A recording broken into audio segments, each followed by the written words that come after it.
Jones Adams, founder of A Better Me, and I want to start with some great etiquette tips. So today I'm going to give you guys table etiquette. First off, I want, as you see our table, when you go to a nice fancy dinner, sometimes an event, they come and bring you all of your dishes. There's normally 3 to 5 courses in a meal. There's an appetizer, a salad and or soup, the main course, and then there's dessert.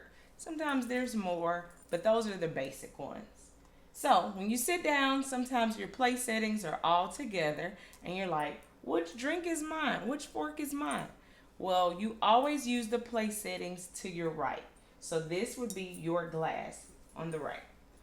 All of the plate settings in front of you are all yours. So let's get started. Already we have our salad. Before you get started, you always want to take your napkin and put it in your lap. Why do we put our napkins in our lap? Because if we drop food, we don't want to have our clothes ruined. So our napkin is there to protect us. So first you'll take your small fork. Now this is a little trick that I've always said before when I was teaching this to youth and young adults when I started this whole process. You always go from the outside to the inside. Outside, inside, outside, inside, outside, inside. Think of it as cleaning up as you go. You're cleaning up the outsides and then you work your way inside. So there's the salad fork, which is typically a smaller fork. Then there's the dinner fork, which is typically larger. You come on this side. There's the spoon. This is used for typically soup. And then there's your knife. Now this is a butter knife. A lot of times they may actually have a steak knife or a knife that is suitable for cutting your dinner. So when we start off, we will take our fork and we take a couple pieces and we eat. You're definitely not trying to get as much stuff on your fork and then trying to shove this in your mouth. This is the incorrect way to eat a salad. Just take little bite-sized pieces. They will have enough time for you to eat.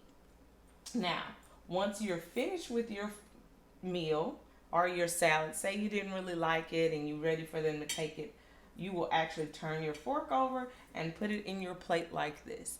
This is supposed to be the sign for, hey, I'm done with this meal. Next, we'll talk about our soup. Okay, so you just saw about the salad. The waiter will then take your plate, or you have an option to get soup. If you do get soup, they will bring you your soup clearly out. You will go on this side using your outside soup spoon. When you get soup, you are supposed to take your soup, and this is a baked potato soup. It's pretty thick. You go over here, so you kind of take the edge off and away from you, and then bring it back. You should not be doing this with your soup and eating it, not taking it off the table. You go to your soup. Clearly, this was a little thicker, so you wouldn't be wasting a lot, but you can waste your soup. So you want to make sure you go out and then bring it in so that anything that would drop drops over the outside.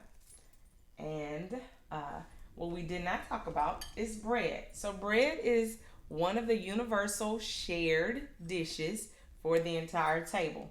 It is not great etiquette for you to decide, I want to eat all the bread. You are only to take one piece of bread and put it on your plate. Now, the butter is here. If the butter's on the other side, you don't get up and walk all the way on the other side to get the butter. You ask the person next to you, hi, can you pass me the butter? And then they'll pass it around. If it's further down, you can ask everybody around, can you all pass the butter? And then you pass the butter. Sometimes you'll have your own butter knife with you depending on where it is. And sometimes there might be one butter knife that comes with it. So what you'll do is if you're sharing butter, you'll take your butter and put it on your plate. Someone else might be needing butter. You'll cut your bread open and butter your bread. And then you take a bite. Sounds and smells so good. Good. Alrighty, so now we have our main course. And today, and typically you have either a steak or chicken option. And you may have the green beans, you may have potatoes. There's definitely different things that can come on a plate. So this is what we call a steak knife, and that's because it has its ridges and it's supposed to be able to help you cook your steak. So because of that, I will not be using this knife, but it is still there and great. Obviously, our salad fork is taken and our soup spoon is taken, and now we have left our dinner fork. Now, the correct way to cut your meat is not to do this and this. You take your hand, you see my finger, go here, you take your meat, you take your other finger on top, and you cut your meat. Now, I've seen people do this before where now they're cutting 50 pieces of meat. You're only supposed to do one. You put your knife down and then you eat. So that is how you do your meat. Whether it's chicken, shrimp, anything, you should not be taking meat and eating it like that. Totally unacceptable. Now, you have your green beans. There could be asparagus, any type of thing. You should not be eating this whole as well. You take a piece of it, cut it, put your knife down, and you eat. Same thing with the potatoes and your steak. And this is how you would have your entire meal. All right, so we've had our main course, and some of people may say this is the best part of the meal. It is your dessert. Now, we have no more forks and spoons here, so what do we use? Typically, dessert spoon or fork will be at the top of your plate. So you don't touch that until the very end. And so now that you have your spoon, you'll go ahead and eat your dessert.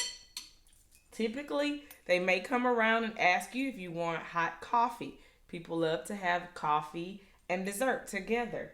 It's your choice. If you don't, as long as this is empty, you turn it upside down, and that is the universal sign of no coffee, no thanks. When you have it up, they may ask you. And if you don't want coffee and you might want tea, ask for tea, and they'll typically put water in and bring you a plethora of tea packets. What we did not talk about was salt and pepper. If you want your salt or you want pepper, again, if it's on the other side, you do it just like the butter. You ask around and have people pass it and hand it over to you. Another thing we didn't talk about is your tea. So typically with tea, it is unsweetened most of the times. When you have tea, obviously I don't have my teaspoon. I'll use this person's spoon. When you have your, they'll give you maybe at the table, there'll be a pack of all the little sugars. When you get your tea and you're trying to sweeten it, this is not what you're trying to do, making all this noise. You take your tea and your sugar's at the bottom. You're going to try to circle in a circular motion. You make a small sound and you can circulate your sugar around like that. We're not making all of that noise at all. You're quietly doing that, and once you finish, you place your spoon down and then you have your drink. All right, I think we've covered all of the table etiquette. There's more things that I could say about different types of steak and how they can be cooked, how to eat pasta. So look for another video on how different types of food that comes on these meals. So again, thanks for joining A Better Me, where we have all your etiquette needs. See you next time.